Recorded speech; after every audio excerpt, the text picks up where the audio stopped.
2014년 1월 18일 오전 9시 45분 일본의 기타 큐슈시 와카마츠쿠라는 곳의 앞바다에서 알 수 없는 사건이 하나 벌어집니다. 전날부터 불던 비바람으로 배는 바다에 나갈 수 없을 정도였어요. 하지만 일부의 어선들은 무리하게 배를 띄웠고 이를 나갑니다. 그리고 배들은 얼마 지나지 않아서 뭔가를 발견했어요. 이 지역 해안을 담당하는 일본 제7관구 해상보안본부에 전화를 걸었죠. 해안 바위 틈 안에 작은 고무보트 하나가 표류 중이고 안에 사람이 있는 것 같다는 신고였습니다. 신고를 확인한 해상보안청 요원들이 현장으로 출동했어요. 신고 내용대로 빨간색 고무보트와 그 안에 엎드려 있는 남성을 확인하는데요. 파도가 심하게 치고 있었는데도 남성은 움직임이 전혀 없었습니다. 아마 사망한 것으로 보이죠. 해상보안청 요원들은 고무보트에 접근해 보려고 했지만 바람과 파도가 거셌기 때문에 날씨가 잠잠해질 때까지 기다릴 수밖에 없었어요. 그대로 이틀이 지나게 됩니다. 다시 바다로 나가보니 보트는 그 자리에 그대로 있었어요. 그런데 밤새 몰아친 파도에 뒤집혀 있었죠. 그리고 남성의 시신이 보이지 않는 겁니다. 보트가 뒤집힐 때 시신이 바다에 빠져 밑으로 가라앉았을 가능성이 있어요. 해상보안청 요원들은 다시 남성의 시신을 찾기 위해 잠수부두를 동원했고 7m 아래로 내려가 이틀 전 보트에 있던 남성의 시신을 건져 올리는 데 성공합니다. 사망한 남성은 키 175cm에 20대 후반으로 보이는 젊은 사람이었어요. 시신에서 외상의 흔적은 보이지 않았는데 대신 특이한 점들이 발견됩니다. 이 남성이 가지고 있던 소지품들이에요. 발견 당시 한국에서 제작 판매된 검은색 방한복을 입고 있었고요. 한국 돈으로 현금 25만 3,200원을 가지고 있던 겁니다. 그럼 보기에 어때요? 한국에서 밀입국을 시도하다가 파도에 휩쓸렸고 1월의 추운 날씨를 버티지 못해서 사망한 것으로 볼 수 있죠. 이게 일본 해양보안청 직원의 생각이었어요. 사고사로 판단했던 겁니다. 하지만 시신 인양 9일 만에 남성의 시신이 확인되면서 이 사건은 완전히 다른 방향으로 바뀌게 됐어요. 사망한 남성의 이름은 다카야마 나오키로 발견 당시 30살의 일본인이었습니다. 만약 한국인이었다면 일본에 들어오기 위해 밀입국을 시도했다는 생각이 타당해 보이죠. 그런데 일본인이라면 상황이 다른 겁니다. 왜 굳이 한국에 갔다가 밀입국을 시도했냐는 것이죠. 여기에 사건을 접한 사람들의 태도나 시선이 달라지게 된 원인은 이 남성의 충격적인 직업 때문이었어요. 사실 다카야마 나오키는 일본 내각부에서 근무하던 현직 직원이었던 겁니다. 그러면 일본 내각부가 뭐기에 이 사건을 단순 사고로만은 볼 수가 없는 걸까요? 알아봐야겠죠. 내각부는 일본의 행정기관 중 하나로 국가 주요 정책의 기획이나 입안, 조정 등을 통해 일본 총리의 업무 수행을 돕는 곳이에요. 우리나라로 치면 청와대, 국무총리실, 국정원과 같은 주요 정부 기관이죠. 이렇게 내각부 소속 직원이란 뜻은 일본 엘리트 중에 최고 엘리트인 공무원이라고 볼 수 있는 겁니다. 그렇다면 이런 주요 기관의 공무원인 다카야마 나오키는 도대체 무슨 이유로 한국에서 파는 옷을 입은 채 고무보트 위에서 사망한 것일까요? 이번 미스터리 사건은 일본 내각부에 소속돼 있던 다카야미 나오키 사망 사건에 대해 알아보도록 하겠습니다. 구독과 좋아요 부탁드립니다. 이 남성이 이번 사건의 주인공인 다카야마 나오키예요. 도쿄대 출신으로 국제관계학부를 전공했고 도쿄대 경제학 대학원을 수료한 뒤 사건이 일어나기 4년 전 26살의 나이로 공무원에 임용됐죠. 사망하기 전까지는 일본 내각부 산하 소속의 경제사회종합연구소에서 일하던 연구원이었는데 이 당시 미국 미네소타 대학에서 국비 지원을 받아 경제학 박사과정에 있었다고 합니다. 뛰어난 인재였던 사람이죠. 문제는 사망 전 확인된 마지막 행선지가 한국이었다는 거예요. 다카야마 나오키는 2014년 1월 8일부터 이틀간 서울에서 열리는 아시아 태평양 사회과학학회에 참석으로 출장을 왔던 겁니다. 이 출장을 가는데 일본 내각부의 승인이 있었고 1월 3일에 인천공항을 통해 입국한 상태였어요. 지난 12월부터 이미 해당 세미나 참가 신청과 서울에서 지낼 숙소 예약도 마친 상태였고요. 참가비로 $250를 미리 결제한 데다 이번 세미나에 대해 아주 적극적인 관심을 보이고 있었어요. 그 밖에 박물관에 가서 근대 경제나 역사 등에 관한 자료를 수집할 기회가 있는지, 이런 외부 활동이 가능한지를 물어보기도 했었죠. 그런데 막상 서울에 도착하자 세미나 참석 준비보다 다른 일들을 하는데 더 신경을 썼다는 겁니다. 한국에서 보인 다카야마의 행적들은 모두 의문스러운 점들 뿐이었어요. 먼저 예약해둔 숙소는 서울 북창동의 어느 호텔이었는데 1월 4일부터 11일까지 서울역 근처의 또 다른 숙소에서 7박을 하겠다며 새로 예약을 한 거예요. 여기에 자신이 예약한 숙소 2곳과 전혀 다른 호텔에 짐가방 3개를 맡기는 등 이해할 수 없는 행동을 보였고, 본명 대신 알렉스4라는 가명도 사용했습니다. 짐을 맡기려면 그 사람의 신원을 확인해야 되죠. 호텔 직원이 다카야마의 여권을 봤어요. 그리고 일본인인 것도 알았죠. 그래서 1어로 말을 걸었는데 다카야마는 영어를 사용하면서 자신을 홍콩 사람이라고 소개했던 겁니다. 그리고 이틀 뒤 서울 시내의 어느 경찰서를 찾아가서 분실 신고를 해요. 여권 케이스를 잃어버렸다는 겁니다. 여권이 아니라 겉에 여권을 끼워두는 케이스예요. 굳이 이걸 경찰서까지 찾아와 신고할 필요가 있었냐는 겁니다. 그런데 이때는 또 본명으로 신고를 했어요. 이 다음에 한 일이 고무보트를 구입했는데, 이때는 다시 자신을 홍콩 출신의 사업가인 알렉스라고 소개했고, 자신이 낚시를 좋아하는데 홍콩에서 작은 보트 낚시를 못한다면서 필요 이상의 거짓말을 보탰고요. 특정 제품을 구매하겠다는 의사를 밝힙니다. 그리고 구매한 보트를 1월 8일 부산의 어느 호텔로 보내달라고 했어요. 이날이 바로 세미나가 열리는 날이었던 겁니다.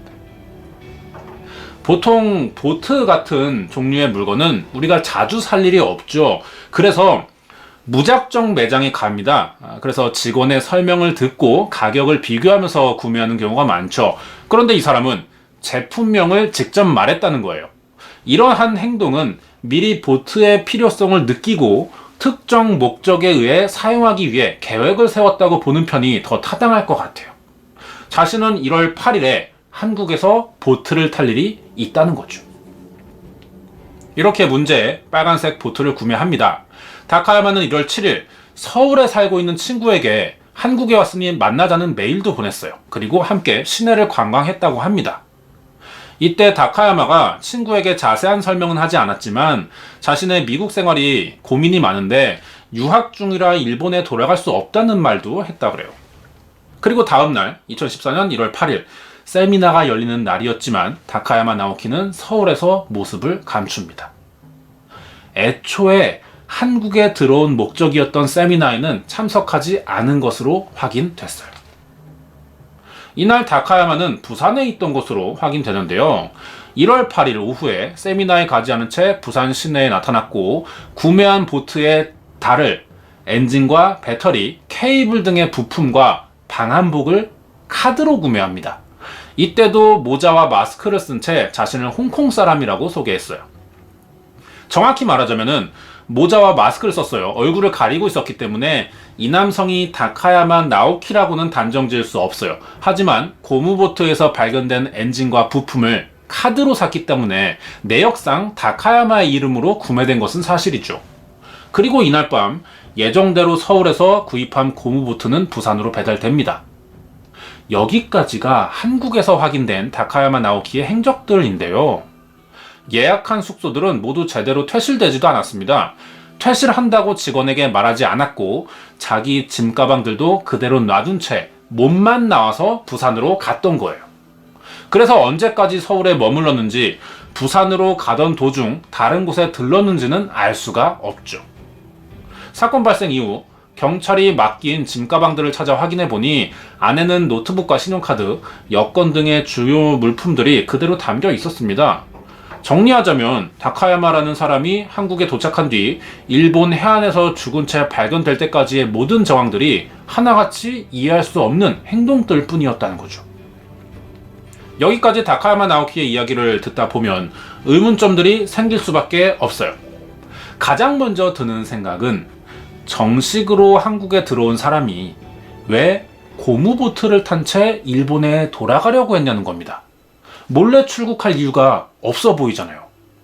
거기에 여권이나 주요 물건, 신분증까지 한국에 그대로 두고 그것도 직접 고무보트를 타고 무리하게 바다를 건너려고 했다는 것인데, 이 질문에 대한 일본 정부의 공식 답변이 있었습니다.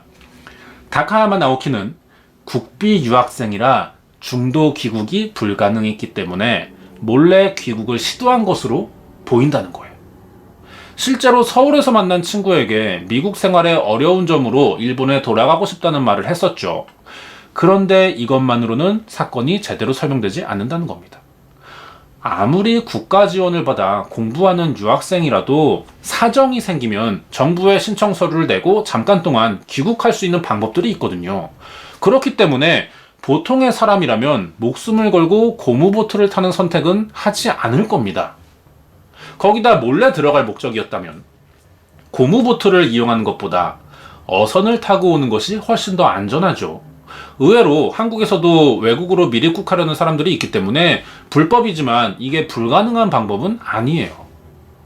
그런데 다카야마는 굳이 서울에서 고무보트를 구입하고 부산에서 배송받는 알 수 없는 행동을 보이면서까지 미입국을 준비했어요. 거기에 미국에서 유학 중이던 미네소타 대학의 다음 학기를 등록하지 않았다는 사실도 드러납니다. 이것은 미국에 다시 돌아갈 계획이 없었다는 이야기죠. 그렇다면 더 이상 국비 장학생의 신분도 아니기 때문에 일본 정부의 공식 답변과는 다르게 몰래 일본으로 입국해야 될 이유가 사라지게 되는 겁니다. 다카야마 나오키가 건너려고 한 대한해협은요, 평소 거친 물살로 유명한 바다예요.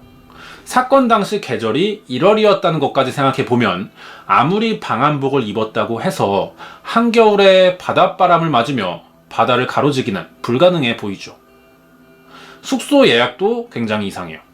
다카야마가 같은 기간 동안 여러 숙소를 중복으로 예약해서 자신의 위치 파악을 힘들게 만들었다는 점인데, 가명과 국적까지 속이면서 자신을 소개했다는 거예요. 그런데 정작 내역이 남는 자신의 카드를 사용했고 경찰서에서도 본명을 사용해 여권 케이스 분실 신고를 했어요. 앞에서도 말했지만 분실 신고를 한 물건은 여권이 아니라 케이스입니다.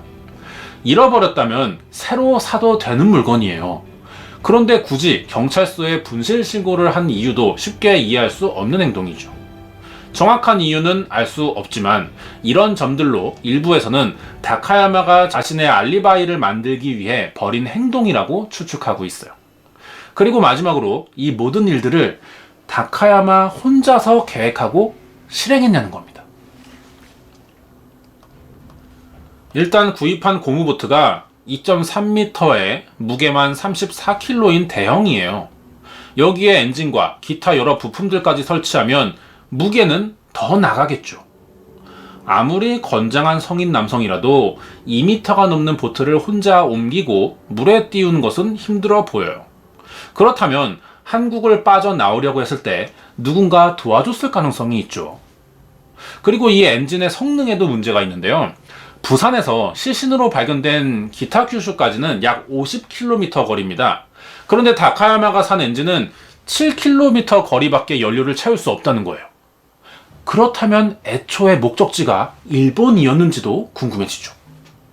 여기에 하필 발견된 곳이 키타큐슈라는 것도 의문점 중 하나가 되는데요. 기상 전문가들은 당시 해류의 흐름대로라면 보트가 물살을 타고 훨씬 더 북쪽인 도토리현이나 시마네현에 도착해야 한다고 설명했습니다. 여러 가지 요인들을 고려해 볼 때 이 모든 일들이 가능하려면 다카야마는 큰 배를 타고 바다로 걸어 나간 뒤 고무보트를 내려 옮겨 타야 돼요. 이대로라면 의문점들은 해결되죠. 하지만 이러한 주장을 뒷받침할 만한 근거는 아직 발견되지 않았다는 겁니다. 그러면 입장을 반대로 한번 생각해 볼까요? 만약 청와대에 소속된 공무원이 다른 나라에서 고무보트를 타고 몰래 들어오려다가 사망한 상태로 발견됐다면 우리 정부는 어떠한 일을 할까요? 아마 현지에서 그동안의 행적들에 관한 정보를 모으고 해당 국가에 적극적인 수사 협조를 요청하겠죠. 하지만 이 사건을 대하는 일본은 그러지 않았다는 겁니다.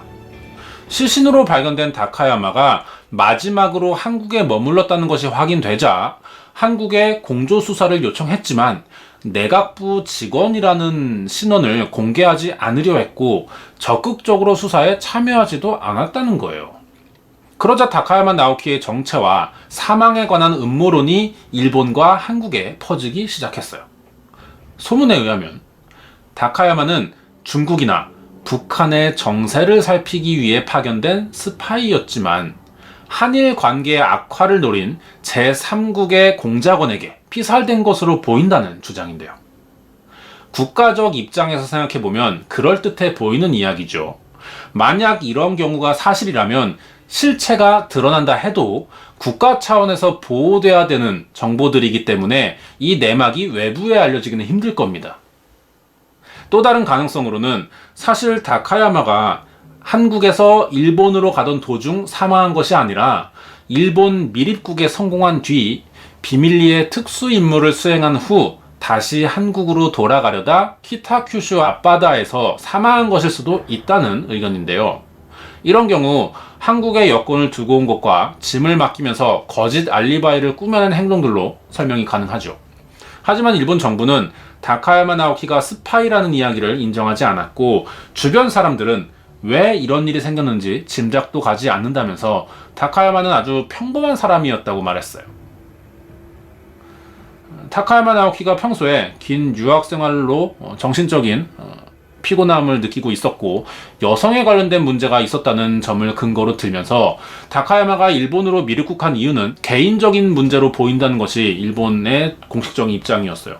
다카야마 나오키의 사인은 저체온증과 익사라고 하는데요. 시신에서는 타살에 대한 증거가 전혀 나오지 않았죠. 타살의 근거가 없으니 사고사로 볼 수밖에 없고요. 이대로 사건이 종결됩니다. 이제는 왜 한국에 방문했으며 무슨 이유로 고무보트를 타고 일본에 돌아가려고 했는지 더 이상 이 사건을 수사할 수 있는 방법이 없습니다.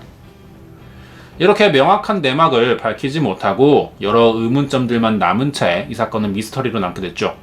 준비한 내용은 여기까지입니다. 끝으로 다음 주 예고하고 마치겠습니다.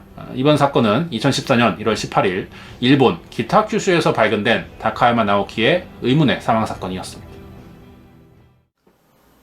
이 사진 속의 여성은 타라 칼리코라고 하는데 머리 스타일이나 전체적인 외형을 봤을 때 20년에서 30년 전에 찍은 사진처럼 보이죠. 이 당시가 17살이었어요. 고등학생이죠. 어느 날 자전거를 타고 오겠다는 말을 한 뒤에 집을 나갔다가 그대로 사라져요.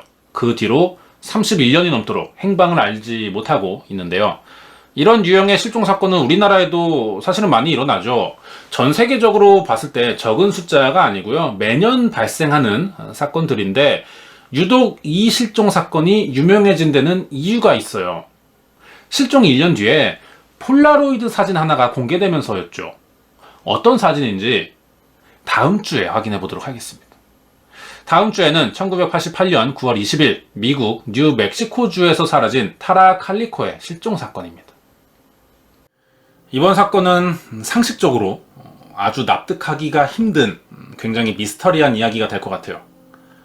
영국 런던에 핌리코라는 지역이 있는데 아파트 단지입니다. 이 사진이. 우리나라와는 아파트가 외형이 좀 다르죠. 영국을 배경으로 한 어떤 영화나 드라마에서 많이 보셨을 법한 건물인데 이런 형태의 건물을 플랫 아파트라고 합니다. 여기서 있었던 일이죠. 2010년 8월 23일 시간은 오후 4시 30분쯤이었어요. 이 아파트에 2명의 남성이 찾아오면서 사건이 시작됩니다. 이 남성들은 런던 경찰서에 소속된 수사관들이었고 3일 전 걸려온 신고 전화로 이곳에 출동한 것이었어요. 신고를 한 사람은 런던에서 멀리 떨어진 지역에 사는 70대 노인이었는데 30대인 아들이 런던에서 혼자 살고 있는데 일주일째 연락이 되지 않자 실종 신고를 했던 겁니다. 실종자를 찾으려면 그 사람에 대한 여러 정보들이 필요하죠. 이름, 나이는 기본이고 무슨 일을 했으며 주변 사람들이나 최근에 어떤 일들이 있었는지를 알아야 돼요. 경찰은 아들에 대한 여러 가지 정보를 얻어보려고 했습니다. 그런데 아버지라는 이 노인은 정작 아들에 대해 아는 것이 별로 없었어요. 정확히 어떤 회사에 다니는지도 모르고 주변 사람들의 연락처도 전혀 모르고 있었죠. 알고 있는 것은 아들이 런던에서 통신과 관련된 일을 하는 직장에 다닌다는 것과 사는 집 주소 정도였습니다. 그러면서 동시에 하는 말이 내 아들은 아무 이유 없이 일주일이나 연락을 안 할 리가 없다는 말만 했어요. 의외로 실종자 부모에게선 별다른 정보를 얻지 못했지만 신고를 접수할 수밖에 없었고 이 내용은 아들의 거주지인 런던 경찰서로 전해집니다. 이렇게 사건을 맡게 된 두 수사관이 노인의 신고대로 아들이 살고 있다는 핌리코의 이 플랫 아파트를 찾아온 것이었고 집 앞에 도착해 벨을 눌렀죠. 집 안에는 아무런 인기척이 들리지 않았어요. 문도 잠겨 있었는데 특이한 점은 현관문이 바깥에서 잠겨 있었다는 겁니다. 뭔가 이상함을 느낀 수사관들은 어떻게든 집안을 살펴봐야 했어요. 그래서 강제로 잠금 장치를 부수고 안으로 들어갔죠. 문을 열자 수사관들이 가장 먼저 느낀 것은 집안이 아주 깨끗하게 정리되어 있었다는 겁니다.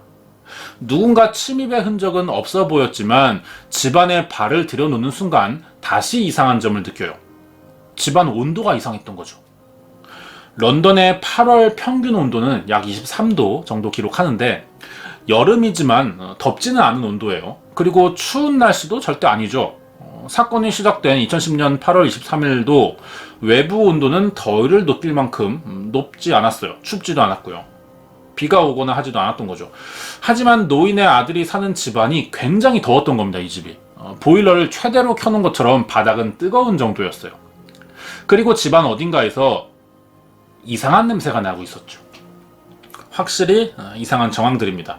뭔가 일이 벌어진 것이라 확신한 수사관들은 각각 침실과 화장실, 거실과 주방을 나눠서 살펴보기로 했어요. 그렇게 집안을 조사하던 중 화장실에 들어간 수사관이 뭔가를 발견합니다. 화장실 욕조 안에서 이곳에 둘 필요가 전혀 없어 보이는 물건 하나를 발견한 거예요. 빨간색 노스페이스 더플백이었죠. 더플백은 용도상 보통 크기가 크게 만들어집니다. 물건이 많이 들어가요. 주로 여행이나 물건을 나를 때 많이 사용되고 사용되지 않더라도 보통은 뭔가를 많이 담아놓습니다. 창고 같은 개념의 가방이죠. 방금 발견된 이 가방도 뭔가 가득 들어있는 것처럼 보였어요. 그리고 수사관들이 맡은 이상한 냄새가 나는 곳이기도 했죠. 이상한 상황이죠. 화장실에 어울리지 않는 가방이 뭔가로 가득 차 있고 냄새도 심하게 납니다. 빨리 안을 확인해 봐야겠죠. 그런데 지퍼 부분이 작은 자물쇠로 잠겨 있었어요. 수사관들은 자물쇠를 잘라내고 가방 안을 열어봤죠. 여기엔 알몸 상태로 속옷만 입은 채 죽어있는 사람이 들어있었어요. 실종 신고를 한 그 노인의 아들이었던 겁니다. 시신 부패 상태로 봐서는 사망한 지 일주일 정도 지난 것으로 보였어요. 그러니까 이 남성은 노인과 연락이 끊기면서 실종으로 의심되던 그 시기에 사망했다는 이야기가 됩니다. 곧바로 이 아파트에 더 많은 수사관과 검시관이 도착해 사망한 노인의 아들에 대한 조사가 시작됐어요. 여러분이 보시기에도 살인사건 같아 보이죠? 정황만으로 정리해보면 누군가 집안에 침입해 이 남성을 살해하고 가방에 넣어 욕조 안에 둔 겁니다. 그리고 몸싸움의 흔적을 지우기 위해 집안을 정리했고 사망 시간을 알지 못하게 하려고 보일러를 틀어 시신 부패 시간을 앞당겼어요. 그런데 보이는 것과는 다르게 이 남성의 사망에는 아주 복잡하고 거대한 비밀들이 숨겨져 있다는 사실이 드러납니다. 이게 단순 살인이 아니라는 것이죠. 어떤 일이 있었을까요? 이번 미스터리 사건 파일은 2010년 8월 런던의 어느 아파트 욕조 안에서 발견된 가방과 그 안에 담겨있던 남성 게러스 윌리엄스의 죽음에 관련된 이야기들을 알아보겠습니다. 구독과 좋아요 부탁드립니다. 사진 속 이 남성이 가방 안에서 시신으로 발견된 게러스 윌리엄스입니다. 사건의 내막을 파헤치기 위해선 죽은 게러스가 어떤 사람이었는지를 알아봐야겠죠. 경찰이 조사해 보니 1978년 9월 26일 영국 웨일즈에서 태어났어요. 고등학교를 수석 졸업하고 맨체스터 대학과 케임브리지 대학원에서 수학 전공으로 박사 학위를 받았는데요. 머리가 좋은 사람이었죠. 그리고 공부만 잘했던 게 아닙니다. 평소 아마추어 사이클 대회에 꾸준히 참가해 상을 타왔을 만큼 운동도 좋아하던 건강한 사람이었어요. 사망한 2010년은 게러스가 31살이었는데 아버지는 통신 관련 분야에서 일하던 평범한 직장인이라고 진술했죠. 그런데 조사를 통해 드러난 게러스의 직장은 평범한 회사가 아니었어요. 이 사건의 미스터리가 여기서부터 시작되는데요.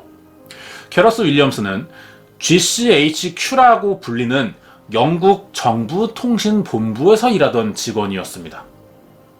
영국 정보통신본부를 설명하자면 미국의 NSA라고 부르는 국가안보국이 이해가 될 것 같고요. 우리나라에서는 국정원으로 생각하면 좀 비슷해요. 영국의 정보통신본부는 정보청 보안부, 비밀정보부, 국방정보부 등의 여러 기관이 있습니다. 자세히는 모르겠지만 듣기엔 일반인들이 가질 수 없는 직업일 것 같고 따로 특별 훈련을 통해 선발된 인원들만 모인 것 같다는 느낌이 들죠. 그 중에서도 게러스 윌리엄스는 시크릿 인텔리전스 서비스, 줄여서 SIS 또는 MI6라고 불리는 비밀정보국 소속 직원이었어요. SIS가 하는 일은 영국의 국가 안보를 지원하기 위해서 숨겨져 있는 해외 정보들을 수집해 분석하는 일이라고 합니다. 다른 부서들은 영국 내의 정보를 수집하지만 SIS는 해외 정보만 수집하기 때문에 정보통신부 내에서도 가장 특수한 기관이라고 볼 수 있죠. 게러스의 주 임무는 사이버 내에서 벌어지고 있는 해외 범죄자들의 범죄 계획이나 자금 세탁 계좌 추적 등의 1급 비밀 정보를 감청하고 모아서 암호를 해독하는 일들이었습니다. 한마디로 국가 정부에 소속된 스파이라고 보면 돼요. 우리가 스파이라고 하면은 뭔가 위장해서 어딘가 잠입하고 암살하고 정보들을 조작하는 이런 장면들이 떠오르는데 영화에서 각색된 이미지고요. 원래 스파이의 주 임무는 정보 수집과 전달에 있죠. 자, 이야기로 다시 돌아가서 게러스가 살고 있던 팹리코 플랫 아파트도 사실은 보통의 평범한 집이 아니었어요. 정부에서 보안 서비스를 맡고 있던 안전가옥이었죠. 안전가옥은 적대적 행위나 보복으로부터 보호받을 수 있고 숨기 위한 장소로 쓰이는데 우리나라에도 있습니다. 주로 내부 고발자나 거대 범죄 조직의 비밀을 알고 있는 사람들이 지내는데 게러스의 경우 주로 해외 범죄자들이 관련된 1급 기밀 정보들을 다루고 암호들을 해독해오는 일을 했기 때문에 범죄자들의 타겟이 될 가능성이 높다 보니까 정부가 신변 보호 차원에서 살게 했던 것 같은데요. 그러면은 게러스의 시신이 발견됐을 당시 상황을 따져볼 때 누군가에게 죽임을 당한 후 가방 안에 담긴 채 발견된 것이라고 볼 수 있죠. 만약 누군가에게 살해당한 것이라면 범인은 일반인 수준에서는 알 수 없는 게러스의 집 주소를 어떤 방법을 통해서 알아냈고 보안도 잘 돼 있는 안전가옥에 몰래 들어와서 살해했다는 것인데 이런 일을 할 수 있는 사람이 누구냐는 겁니다. 여기에 단순 살인에서 끝나지 않고 시신을 가방에 담아둔 이유가 또 뭘까요? 반대로 만약 게러스 윌리엄스가 살해된 것이 아닐 경우 왜 사망한 것인지도 밝혀내야 되죠.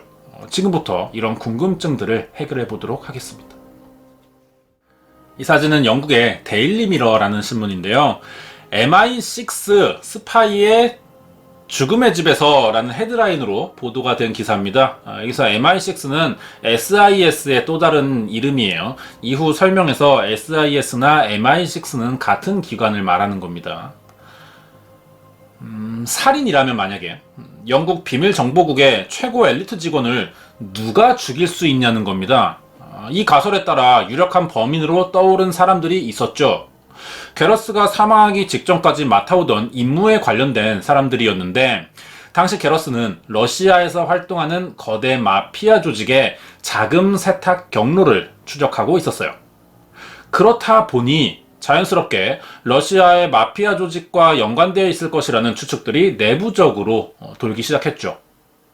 하지만 2010년 발표된 경찰의 공식 입장은 러시아 마피아 관련 의혹과 전혀 무관한 내용이었어요. 타살이 아니라 사고로 인해 벌어진 사고사라는 겁니다. 경찰은 게러스가 어떤 이유에 의해 스스로 가방에 들어가려고 시도했고 성공했지만 다시 빠져나오지 못해 그 안에서 혈액순환 장애와 산소 부족으로 사망하게 된 사고사라며 사건을 종결지어 버렸어요. 이게 납득이 안 되죠. 당시 영국 분위기도 마찬가지였습니다. 경찰의 입장 발표가 있자 당연히 여기저기서 수많은 논란이 일어났어요. 경찰의 공식 발표 이후 논란이 있던 부분과 의문점 몇 가지를 이야기할 차례인데요. 먼저 게러스 윌리엄스가 시신으로 발견되던 날 집안 상황에 대해서 이야기해 보겠습니다. 발견 당시 게러스의 집안 상태는 누가 봐도 이상하다고 느낄 정도로 평범하지 않은 상태였죠. 현관문은 집 안과 밖에서 잠그는 장치가 둘 다 있었는데 안에서는 잠그지 않았고 밖에서만 잠겨 있었어요. 그리고 게러스의 시신이 발견된 날은 2010년 8월 23일, 사망 추정 날짜는 8월 16일이죠. 아무리 영국의 여름 날씨가 덥진 않다고 해도 23도면 한국의 초가을 날씨 정도는 되거든요. 하지만 게러스의 집안은 냉방이 아니라 난방이 되어 있었다는 겁니다. 그것도 최대치 온도로 설정되어 있었어요. 그래서 집안의 온도가 높았고 건조했죠. 그래서 시신 부패의 진행도 빨랐어요. 처음엔 정확한 사망 날짜나 원인을 알기 힘들었지만 생존이 확인된 날짜가 2010년 8월 16일 이전이었기 때문에 잠정적으로 8월 16일에 사망한 것이라고 추정했던 겁니다.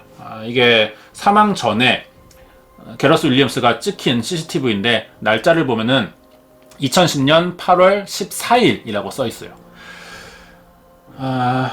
또 하나의 문제는 집안 어디에서도 누군가의 침입 흔적이 발견되지 않았다는 겁니다. 팔자국이나 지문이 전혀 없었어요. 심지어 집주인인 게러스의 지문도 나오지 않았습니다. 시신이 발견되기 전 누군가 집안을 깨끗하게 정리했을 거예요. 문제가 여기서 발생하는데요. 게러스의 손에서 8월 23일 맨 처음 집안을 수색한 수사관 중 한 사람의 DNA가 검출된 겁니다. 이런 이유로 사건 현장을 정리하고 시신의 DNA를 오염시킨 누군가가 경찰이 아니냐는 의혹이 나왔죠.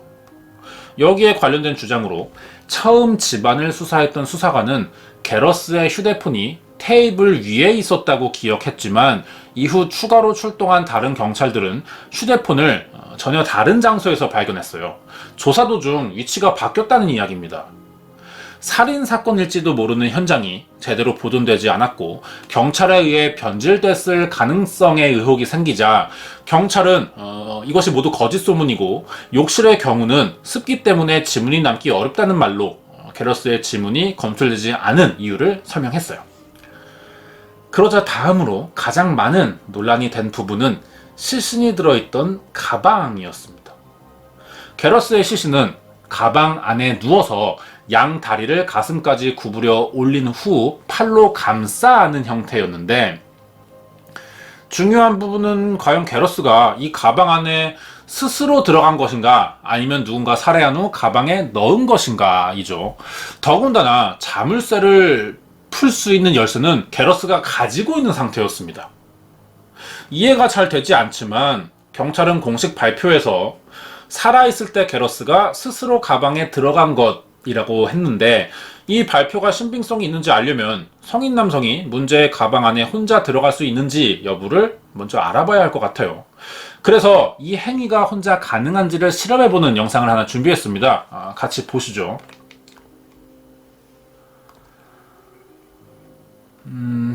이 실험을 요가 강사가 한 400번 정도를 했어요. 근데 모두 실패합니다. 결과적으로. 들어가는 데는 성공을 해요. 굉장히 어렵고, 사실 이렇게 힘든 방법이라면은, 이렇게 자살을 선택할 이유가 뭐가 있냐는 겁니다. 그래서 타살의 가능성이 높다고 보는 거죠, 사람들은.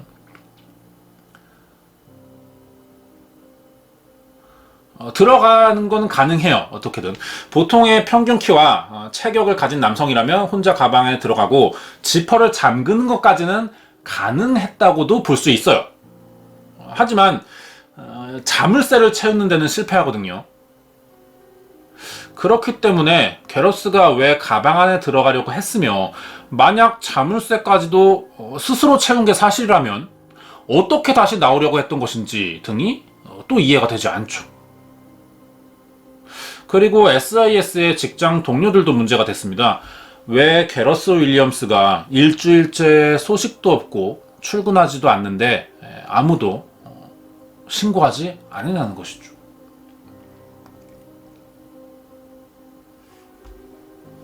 자물쇠를 잠그는데 실패합니다. 지퍼까지 잠그고 자물쇠도 걸 수는 있어요. 그런데 도저히 안 된다라는 말도 나와요. 이 과정까지의 실험을 굉장히 여러 번 했는데 평균 한 3분에서 4분 정도 시간 안에 가능했어요. 시간을 재보니까. 혼자의 힘으로는 불가능하다는 결론이 나왔던 실험이었습니다. 잠그지 못하죠.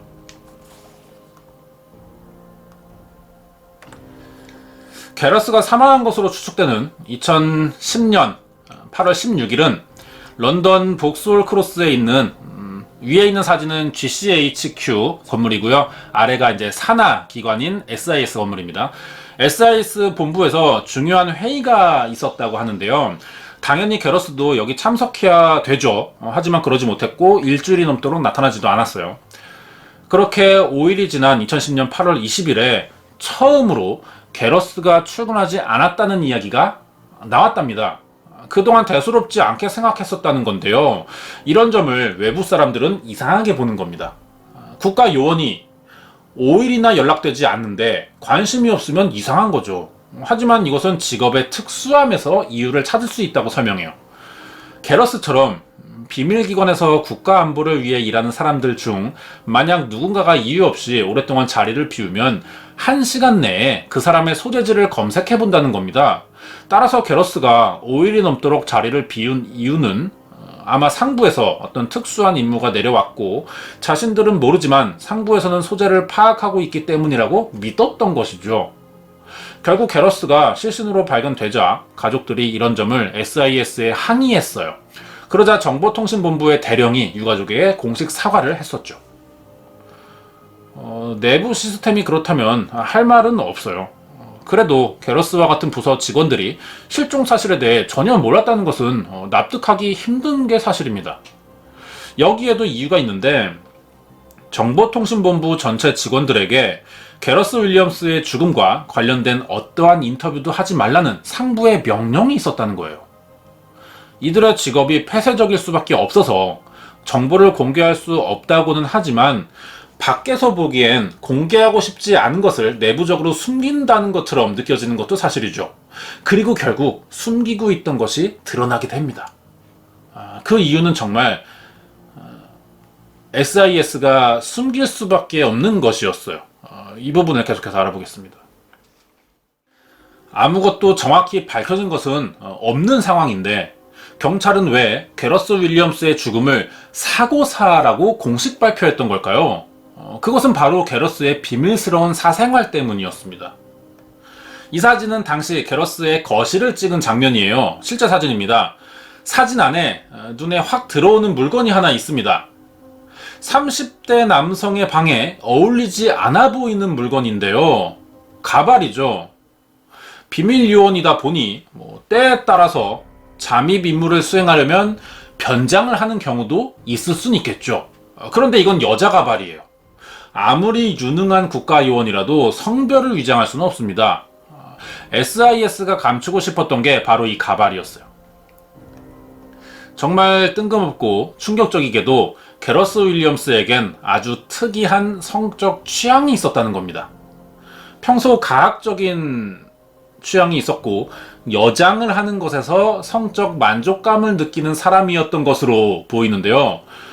경찰이 집안을 수색할 당시 게러스의 옷장 안에서 수많은 여성 옷과 구두들이 발견됐던 거예요.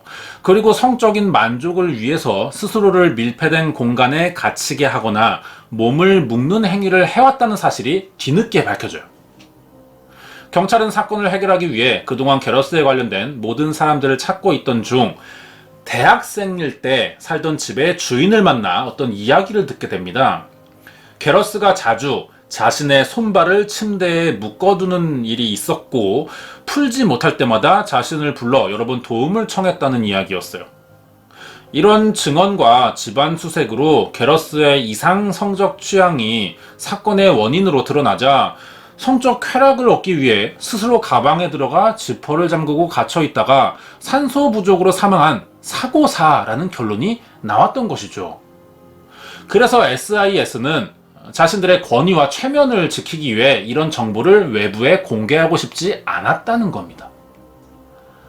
그렇다면 납득을 할 수밖에 없는 분위기가 생기기도 하죠. 이때 이런 경찰의 입장 발표를 정면으로 반박하는 사람이 나타났어요.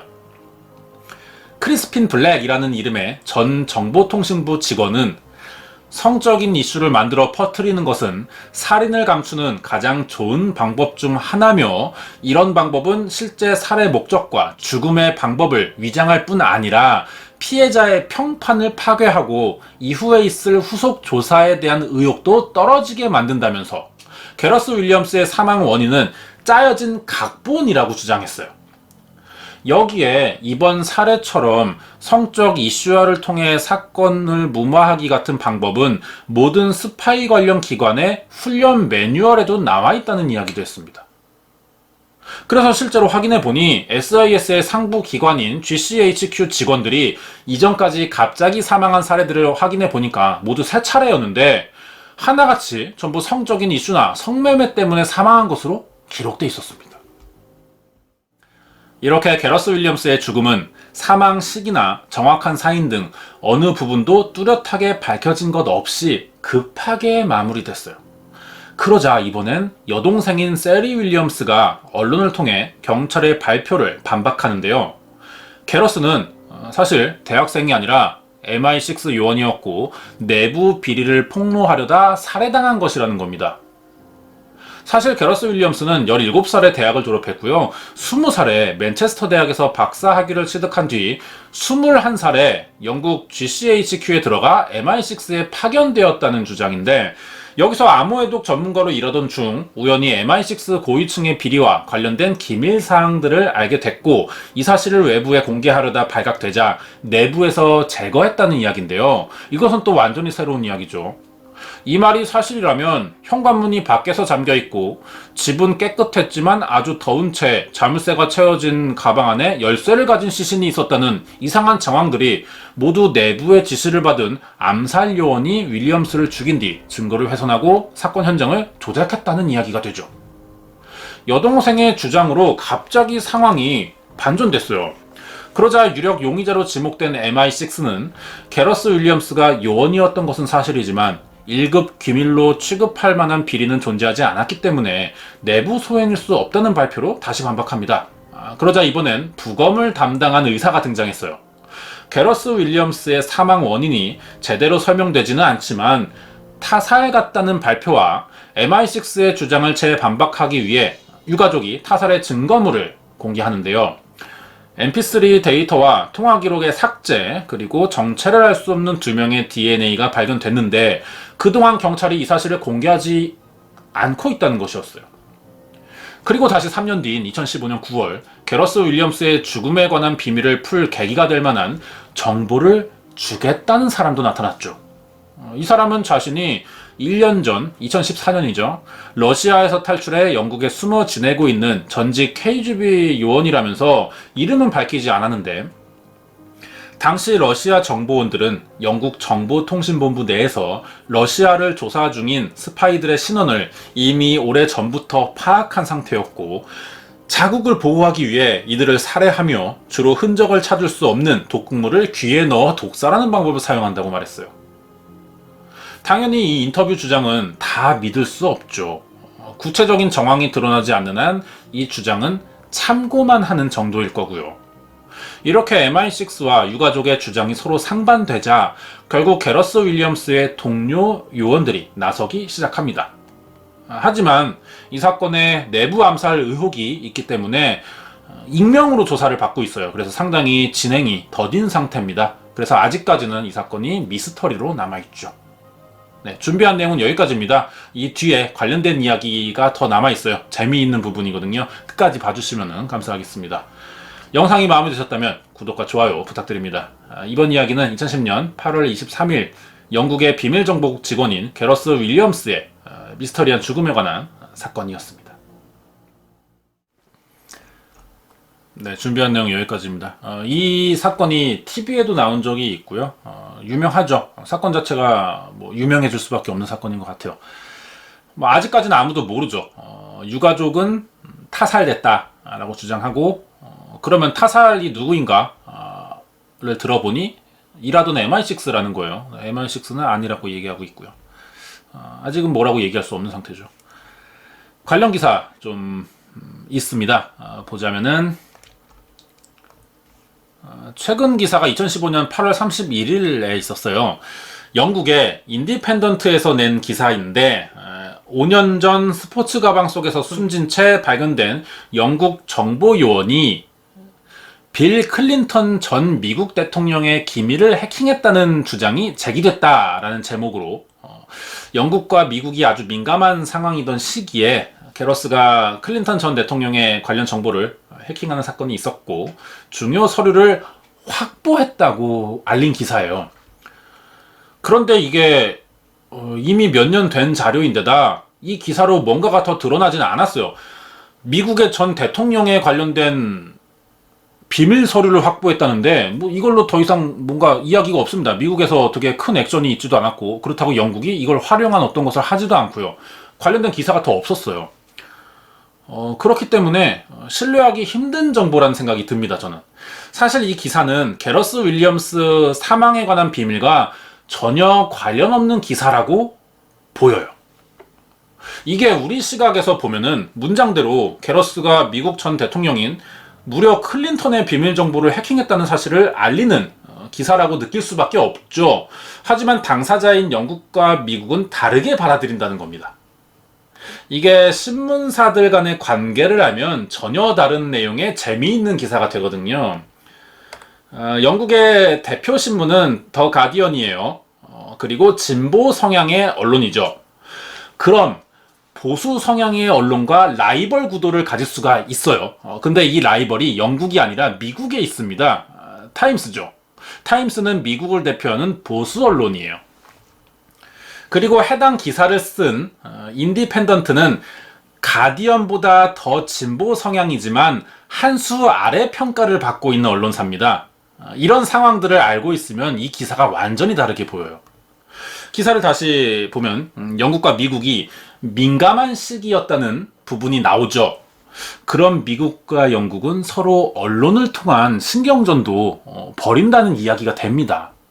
이럴 경우 진보 대 보수 대결인데다 당연히 서로 각국에 최고 많은 구독자를 가지고 있는 가디언과 타임스가 붙게 될 텐데 이때 2등만 하는 진보 언론 인디펜던트는 가디언이 영국의 진보 1등 자격으로 나서는 꼴을 보고 싶지 않을 거예요. 어떻게든 더 자극적인 기사로 가디언의 구독자를 뺏어와서 자신들이 영국의 1등 진보 언론사 역할을 하고 싶겠죠. 이 목적으로 인디펜던트가 게러스의 기사를 냈다고 보면 될 것 같습니다. 하지만 의문사로 남은 사람을 이용했다는 점이 인디펜던트가 조금 치사해 보이는데 이것도 알고 보면 기사가 치사할 수밖에 없었어요. 왜냐면 인디펜던트가 쓴 그 기사는 더 선이라는 같은 영국의 신문 자료를 인용한 기사였거든요. 더 선은요 언론이라고 부르기에 급이 많이 떨어지고요. 찌라시 취급을 받는 언론사입니다. 사실과 다르더라도 일단 눈에 들어오고 자극적이고 팔릴만한 기사인지를 최우선으로 보는 곳이죠. 정리하자면 영국과 미국이 민감한 시기에 언론전을 펼쳤는데 인디펜던트가 황색 언론인 더선의 자극적인 기사를 이용해 미국의 더 타임스를 공격했다고 해석하면 될 것 같아요.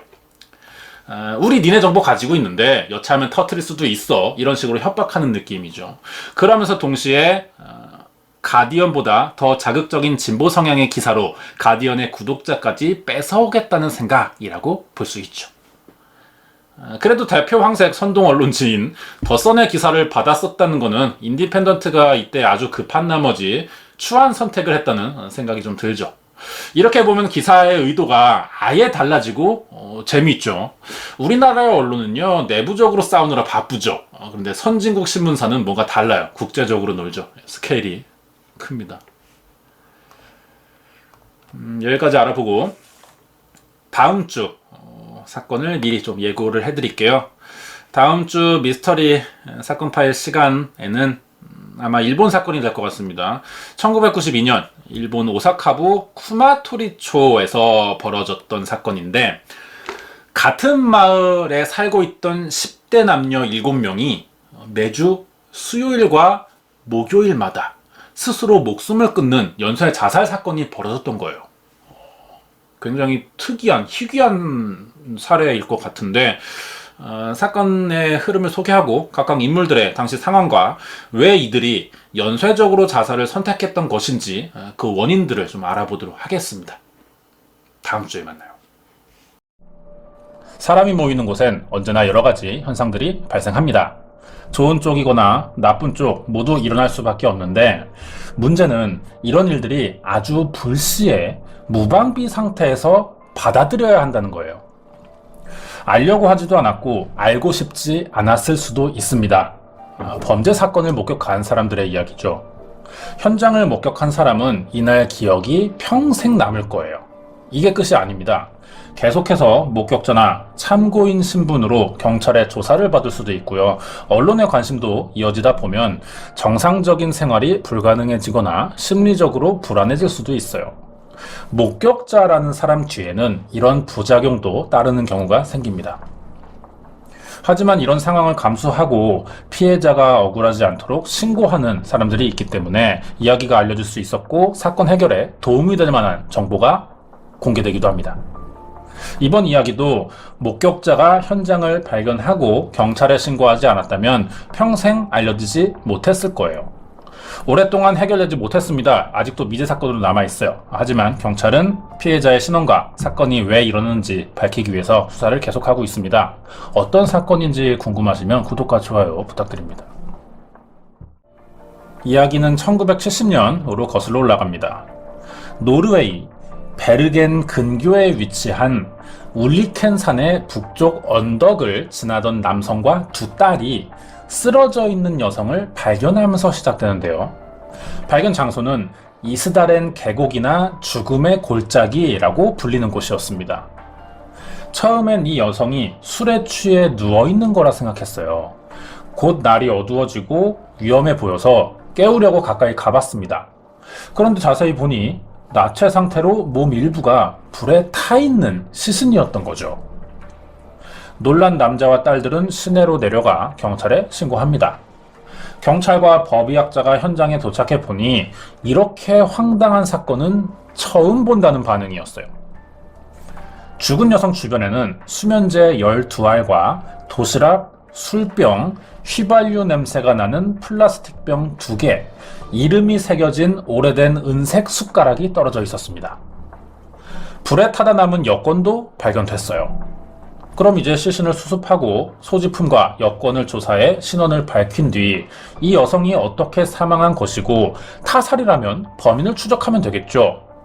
자, 법의학자가 시신을 부검해 보니 이스다렌 계곡에서 발견된 여인의 사인은 일산화탄소 중독이었습니다. 그런데 현장엔 연기를 피운 흔적이 없었거든요. 야외기도 하니까 일산화탄소에 의한 중독은 어려워 보이긴 합니다.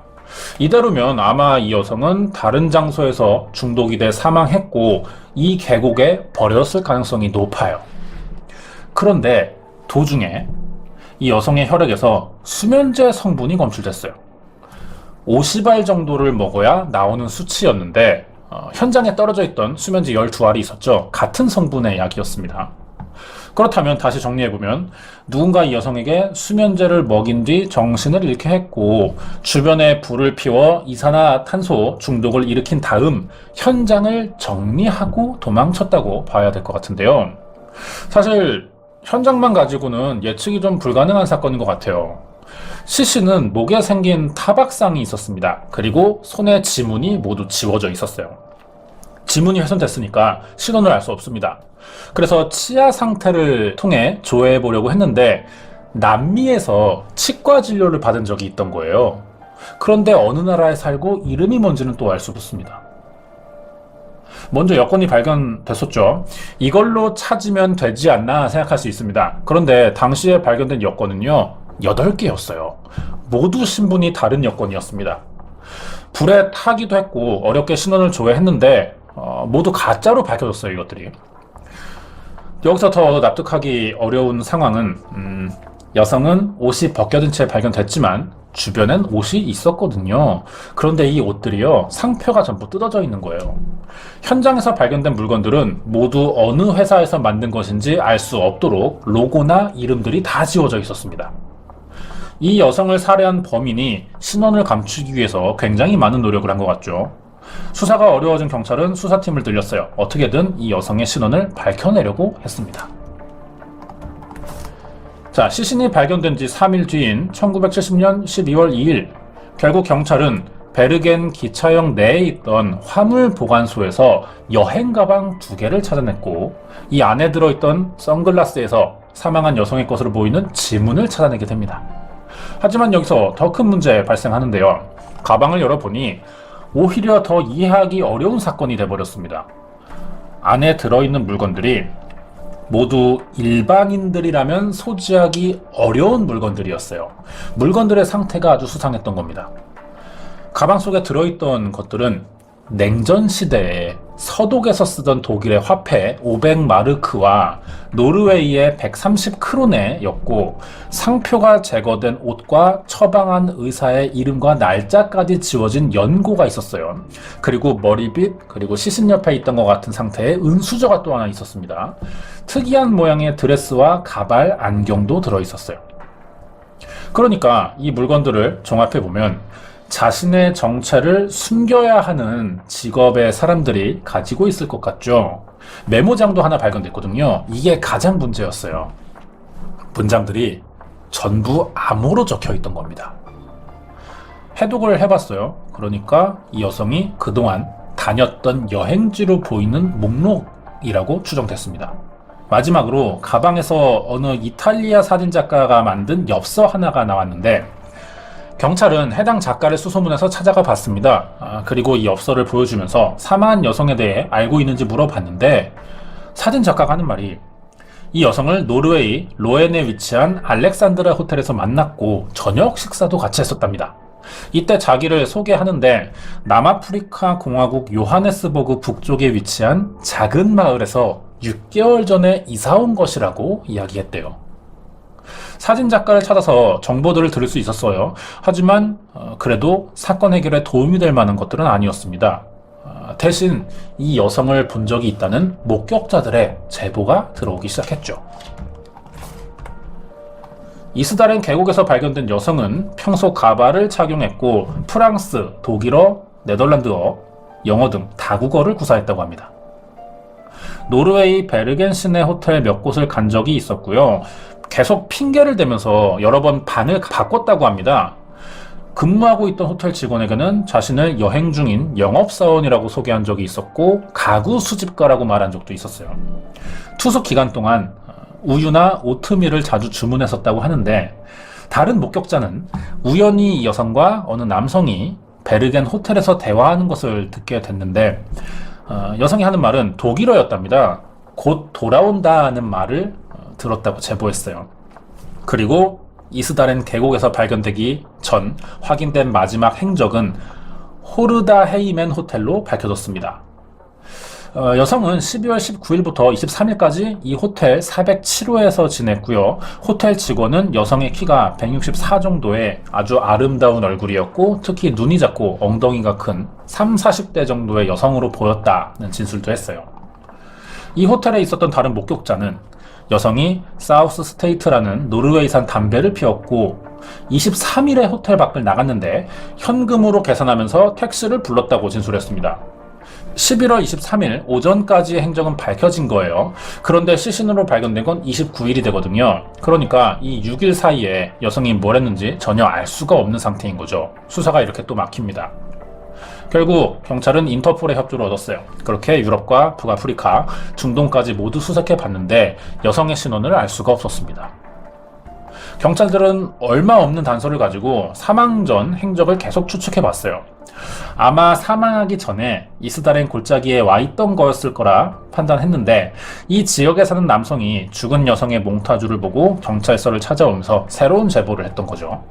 제보자는 여성이 발견되기 5일 전인 11월 24일에 친구와 언덕을 지나가다가 이스다렌 계곡에서 검은 코트를 입은 외국인 남성 2명과 같이 서 있는 것을 봤다고 진술합니다. 여성의 차림은 산과 어울리지 않는 드레스 형태였대요. 그리고 겁에 질린 표정이었는데 뭔가 이야기를 하고 있는 것처럼 보였다고 합니다. 하지만 자신이 알아들을 수 없는 나라의 말이었고 같이 있던 일행이 무섭다는 신호를 보내는 바람에 더 이상 이 상황을 지켜보지 못하고 그대로 지나쳤다고 이야기했어요. 이 외에도 여성을 봤다는 사람들의 진술은 많았습니다. 하지만 정작 신원을 알아낼 수 있는 정보는 없었고요. 결국 노르웨이 경찰은 이스다렌 계곡에서 발견된 여성의 정체를 밝혀내는 데 실패합니다. 이렇게 사건은 베르겐의 경찰 몇 명이 작게 장례식을 치러주면서 끝나게 됐어요. 묘비엔 이름도 적지 못했습니다. 현재까지 발견 장소인 이스다렌의 여인으로만 불리고 있습니다. 이 사건은 사망자의 신원을 끝내 밝혀내지 못했고요. 어떤 이유로 사망했는지도 정확히 알지 못합니다. 사람들이 가장 궁금해하는 것은 이 여성의 정체가 무엇이냐는 거예요. 8개나 되는 가짜 여권이 발견됐어요. 그럼 그만큼의 가명을 사용해 왔을 겁니다.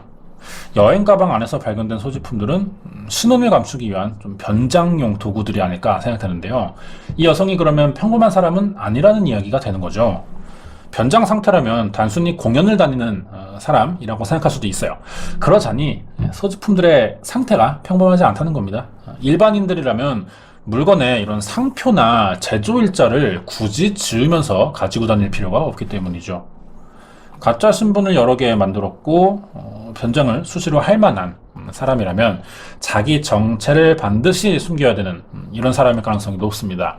이런 점들을 봤을 때 이스라엘 계곡에서 사망한 여성은 사건이 일어나던 당시가 냉전 시대였다는 점에서 적국의 스파이 아니면 국제적으로 활동하는 범죄 조직원일 가능성이 있을 것 같아요. 1970년대는 민주주의와 공산주의가 대립하던 냉전 시대였습니다. 이 당시 노르웨이는 서방 연합국이었어요. 이에 대립하는 소비에트 연방공화국에서 서방 국가에 첩보원을 보내는 일이 자주 있던 것을 고려하면 이스다렌 계곡에서 사망한 여성도 소비에트 소속의 스파이일 가능성이 있다는 거죠. 그리고 최근에 노르웨이 국방부에서 기밀 해제한 기록이 있는데요. 이걸 보면은 사건이 일어나던 때에 노르웨이에서 실시한 펭귄 미사일이라고 합니다. 이게 이 미사일 실험에 관한 최고 기밀 서신을 비밀리에 주고받았다는 움직임이 있었다고 합니다. 이 증거로 지역 어부가 이스다렌의 여인이 발견된 베르겐과 160km 떨어진 스타방에르라는 곳에서 어느 여성이 군사 훈련을 몰래 관찰하고 있었다고 이야기했어요. 자기가 봤다는 거죠. 사건이 일어나던 때가 냉전 시대라는 것과 위조 여권이 8개였고 수상적인 어떤 변장용 도구들에 암호도 적혀있는 메모장이 있었고요. 군사훈련까지 관찰하고 있었다는 것을 보면 역시 첩보원일 가능성이 좀 높다고 생각이 되죠. 첩보원들은 활동을 시작한 순간부터 자신의 신분이 발각되었을 때를 대비해서 신원 정보나 관련 기록이 전부 말소된다고 이야기가 들려오죠. 어느 나라에서도 이스다렌의 여인에 관한 신원 정보가 없는 것을 보면 결국 냉전 시대에 적국에서 활동하던 첩보원일 것이라는 가설이 가장 설득력 있게 들립니다. 만약에 이스다렌의 여인이 적국에서 온 첩보원이라면, 사실이라면 이 여성이 사용하던 여러 나라의 언어 중에 독일어가 있었단 말이에요. 이것으로 볼 때 동독 출신일 확률도 좀 있다고 볼 수 있고요. 그렇다면 이스다렌의 여인이 사망한 것은 정체가 들통나서 스스로 목숨을 끊은 것인지 아니면 다른 나라에서 온 또 다른 스파이에 의해 타살된 것인지 이런 것들도 좀 밝혀내야 될 것 같아요. 여기에 노르웨이 수사국에서는 이 여성이 스스로 목숨을 끊었다고 잠정 결론 내렸습니다. 여성의 혈액에서 검출된 수면제 50알이 결정적이었어요. 하지만 직접적인 사인은 일산화탄소 중독이었고 이 수면제는 다 녹지 않은 상태에서 검출됐습니다. 그래서 수면제가 사망에 결정적인 영향은 주지 못했을 것 같아요. 본인의 의지가 아니었다면 이만큼의 수면제를 삼킨 이유는 설명되지 않습니다. 이것이 스스로 목숨을 끊었다고 보는 주된 근거인데요. 결국 수사 결과는 자살로 잠정 결론을 내렸고 아직까지 신원이 제대로 파악되지 않은 상태입니다. 만약에 살인 사건이라면 용의자도 특정 지을 수 없는 상황이라서 결국 미제 사건으로만 남아져 있죠. 반대로 타살이라는 의견도 설득력이 조금은 있어요. 1970년 11월 24일에 이 여성이 낯선 남성 2명과 같이 있었고 겁에 질린 표정을 했다는 등산객의 증언이 사실이라면 범죄 조직의 일원이나 스파이로 추정되는 이스라엘 계곡의 이 여성이 임무에 어떤 임무가 있었을 겁니다. 여기에 실패하면서 그 대가로 죽음을 강요받았을 가능성도 있다는 거죠. 스스로 목숨을 끊어라 이런 식으로. 아무리 스스로 수면제 50알을 삼켰다 해도 자신의 의지보다 누군가가 강요해서 어쩔 수 없이 죽음을 선택했다는 게 이 타살설을 믿는 사람들의 주장인데요. 노르웨이 수사국은 자살로 결론을 내렸지만 현재 많은 사람들은 타살설을 더 많이 믿고 있습니다. 과연 이 사람의 정체는 뭘까요? 아직 정확한 실체 밝혀지지 않은 상태라 노르웨이의 가장 큰 미스터리 중 하나로도 알려져 있습니다. 자, 준비한 내용 여기까지입니다. 노르웨이판 탐함슈드라고 불려요. 이스라엘의 여인에 관한 사건 파일이었습니다. 네, 관련된 이야기를 좀 해보자면 사건이 50년이나 지났고요. 현재 자살로 결론이 내려져 있지만 아직 노르웨이 경찰은 이스다렌의 여인이 누구인지 정체를 밝히기 위한 수사가 계속 진행 중입니다. 실제로 2016년에 이 여성의 앞니에서 DNA를 채취하는 데 성공했어요. 이 분석을 해보니 유럽계 출신으로 보인다는 결과가 나왔습니다. 그리고 다음 해인 2017년에 실시한 동위원소 조사 결과에서 1930년대 독일 니른베르크 인근에서 태어난 것으로 보이지만 어릴 때 프랑스나 독일의 국경지대로 이사갔을 가능성이 높다는 결과가 나왔고 암호문도 감정해본 결과 이 프랑스나 인근 국가에서 교육받았을 가능성이 있다는 분석도 나왔어요. 이런 것들을 종합해보면 이스다렌의 여인은 독일에서 태어났지만 프랑스에 거주한 경험이 있는 사람으로 볼 수 있습니다. 목격자들의 독일어와 프랑스어를 사용했다는 증언과도 일치하는 결과죠. 치아 조사 결과도 남아메리카에서 치과 치료를 받았다는 것이 있었는데 이것도 여러 나라를 다녀야 하는 스파이 특성에 잘 맞는다는 생각도 들고요.